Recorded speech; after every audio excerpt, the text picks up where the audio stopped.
इकाई 2 ईदगाह। बाल दोस्तों, सुप्रभात। सुप्रभात टीचर। बाल दोस्तों, आपको कहानियां सुनना पसंद है? हाँ टीचर, हमें कहानियां सुनना बहुत पसंद है। टीचर, मेरे घर पर दादी मुझे रोज एक कहानी सुनाती है। अच्छा तो चलो, आज मैं आपको एक कहानी सुनाता हूं। आप सब ध्यान से सुनना।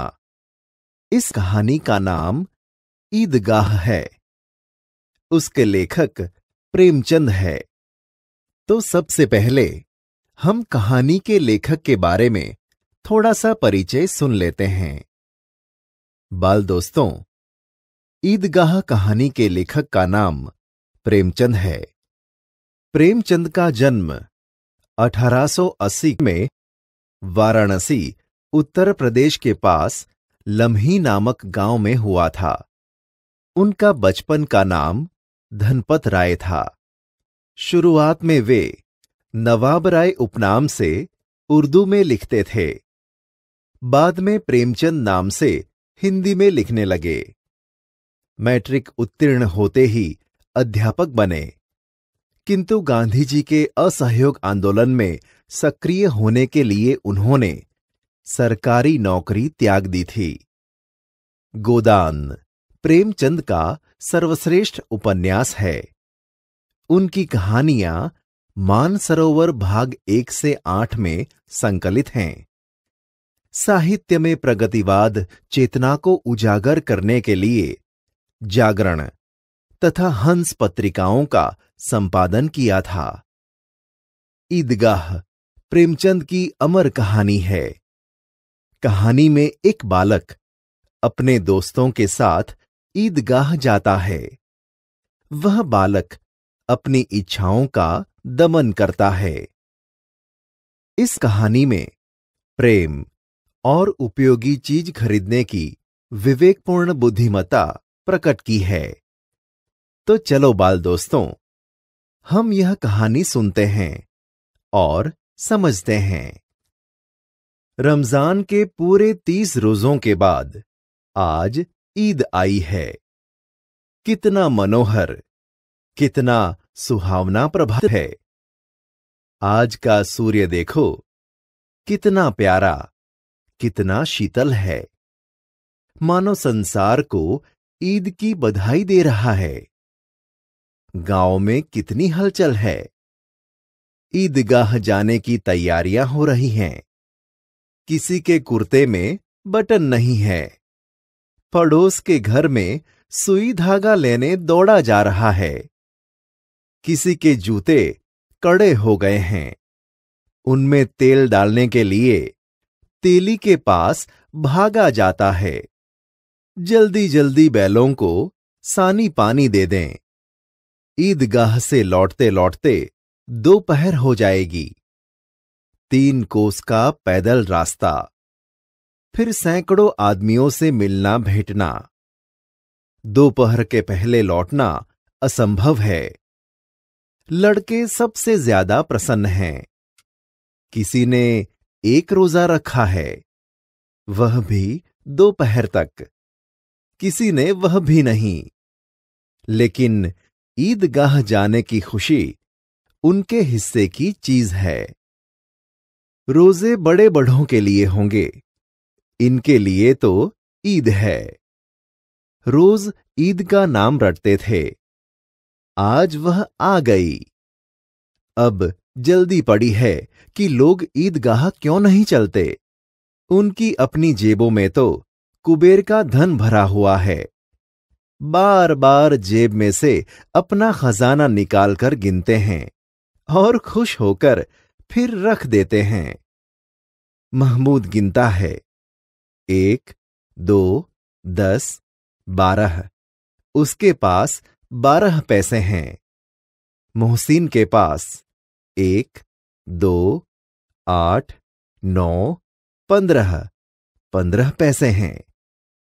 इन्हीं अनगिनत पैसों से अनगिनत चीजें लाएंगे। खिलौना, मिठाइयां, गेंद और जाने क्या क्या। और सबसे ज्यादा प्रसन्न है हामिद, गरीब सूरत, दुबला पतला लड़का, जिसका बाप गत वर्ष हैजे की भेंट हो गया। फिर एक दिन मां भी मर गई। अब हामिद अपनी बूढ़ी दादी अमीना की गोद में है और उतना ही प्रसन्न है। हामिद के पांव में जूते नहीं हैं, सिर पर एक पुरानी टोपी है जिसका गोटा काला पड़ गया है, फिर भी प्रसन्न है। अभागिन अमीना अपनी कोठरी में बैठी रो रही है। आज ईद का दिन और उसके घर में दाना नहीं। इस अंधकार और निराशा में वह डूबी जा रही है। किसने बुलाया था इस निगोड़ी ईद को? अमीना का दिल कचोट रहा है। गांव में बच्चे अपने अपने माँ बाप के साथ जा रहे हैं। हामिद का बाप अमीना के सिवाय और कौन है? उसे कैसे अकेले जाने दे? उस भीड़ भाड़ में बच्चा कहीं खो गया तो क्या होगा? नहीं, अमीना उसे यों न जाने देगी। नन्ही सी जान 3 कोस चलेगा कैसे? पैरों में छाले पड़ जाएंगे। जूते भी तो नहीं है। कुल 2 आने पैसे बच रहे हैं। 3 पैसे हामिद की जेब में, 5 अमीना के बटुए में। यही तो बिसात है और ईद का त्योहार। अल्लाह ही बेड़ा पार लगाए। हामिद भीतर जाकर दादी से कहता है, तुम डरना नहीं अम्मा, मैं सबसे पहले आऊंगा। गांव से मेला चला और बच्चों के साथ हामिद भी जा रहा था। कभी दौड़कर आगे निकल जाता, फिर किसी पेड़ के नीचे खड़े होकर साथ वालों का इंतजार करता।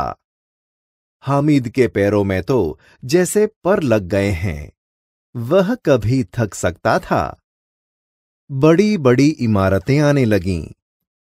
यह अदालत है। यह कॉलेज है।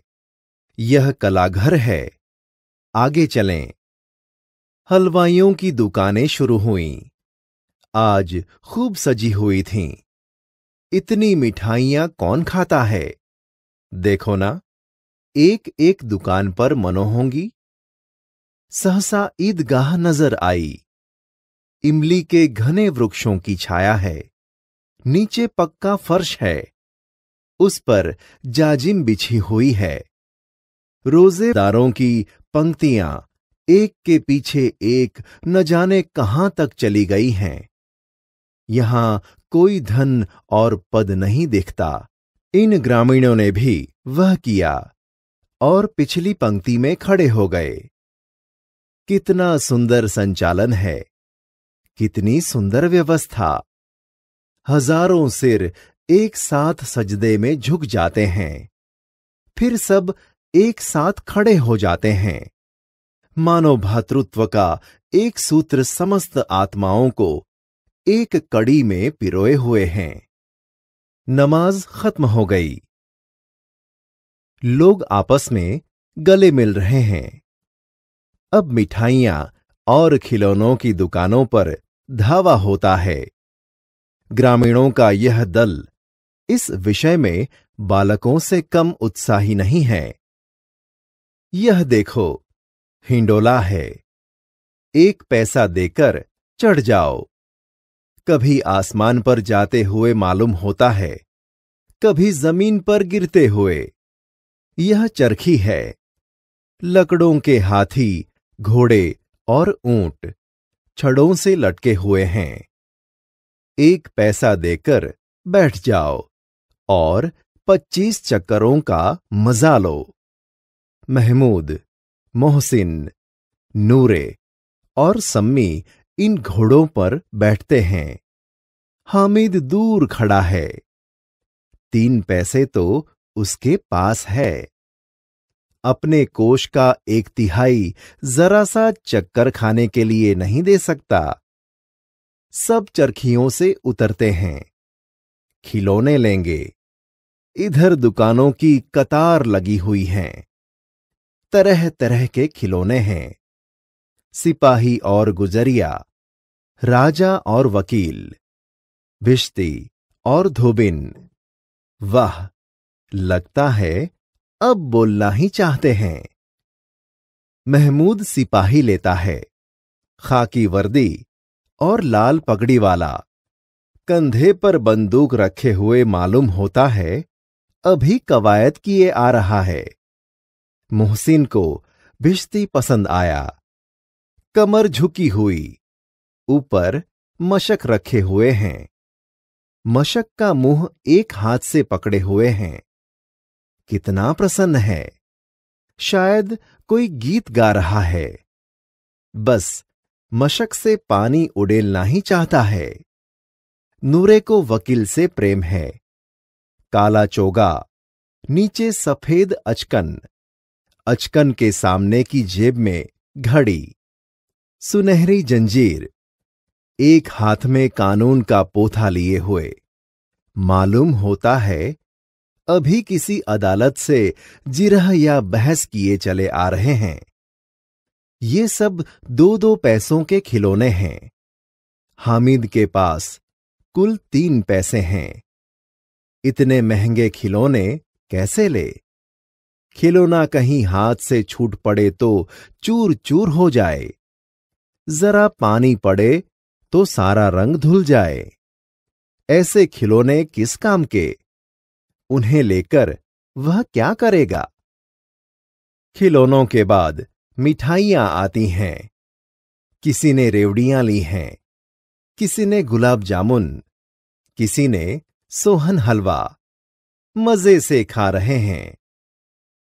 हामिद बिरादरी से पृथक है। अभागे के पास 3 पैसे हैं। क्यों नहीं कुछ लेकर खाता? ललचाई आंखों से सबकी ओर देखता है। मिठाइयों के बाद कुछ दुकानें लोहे की चीजों की हैं, कुछ गिलट और कुछ नकली गहनों की। लड़कों के लिए यहां कोई आकर्षण नहीं है। वे सब आगे बढ़ जाते हैं। हामिद लोहे की दुकान पर रुक जाता है। कई चिमटे रखे हुए हैं। उसे ख्याल आया, दादी के पास चिमटा नहीं है। तवे से रोटियां उतारती हैं तो हाथ जल जाते हैं। अगर वह चिमटा ले जाकर दादी को दे तो कितनी प्रसन्न होगी। फिर उनकी उंगलियां कभी न जलेंगी। घर में एक काम की चीज हो जाएगी। खिलौने से क्या फायदा? व्यर्थ में पैसे खराब होते हैं। जरा देर ही तो खुशी होती है। फिर तो खिलौनों की ओर कोई आंख उठाकर नहीं देखता, या फिर घर पहुंचते टूट फूट कर बर्बाद हो जाएंगे। चिमटा कितने काम की चीज है। रोटियां तवे से उतार लो, चूल्हे में सेक लो। कोई आग मांगने आए तो चटपट चूल्हे से आग निकालकर उसे दे दो। अम्मा बेचारी को कहाँ फुर्सत है कि बाजार जाए, और इतने पैसे ही कहाँ मिलते हैं। रोज हाथ जला लेती है। हामिद के साथी आगे बढ़ गए हैं। सबील पर सब शरबत पी रहे हैं। देखो, सब कितने लालची हैं। इतनी मिठाइयाँ ली, मुझे किसी ने एक भी न दी। उस पर कहते हैं मेरे साथ चलो, मेरा यह काम करो, मेरा वह काम करो।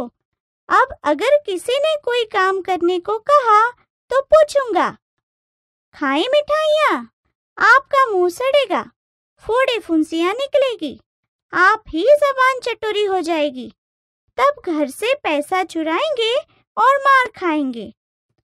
अम्मा चिमटा देखकर मेरे हाथ से लेंगी और कहेंगी,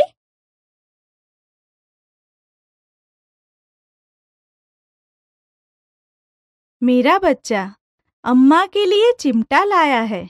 कितना अच्छा लड़का है। इन लोगों के खिलौनों पर कौन इन्हें दुआएं देगा? बड़ों की दुआएं सीधे अल्लाह के दरबार में पहुंचती हैं और तुरंत सुनी जाती हैं। मेरे पास पैसे नहीं है तो क्या?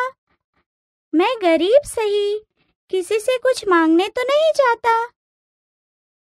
उसने दुकानदार से पूछा, यह चिमटा कितने का है? 6 पैसे लगेंगे। हामिद का दिल बैठ गया, फिर भी बोला, ठीक ठीक बताओ।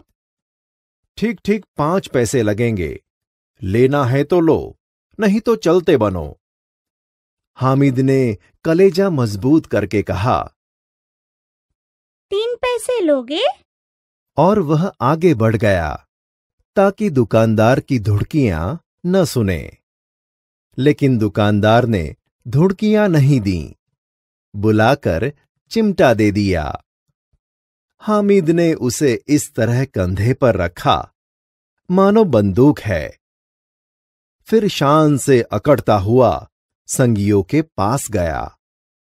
मोहसिन ने हंसकर कहा, यह चिमटा क्यों लाया बुद्धू?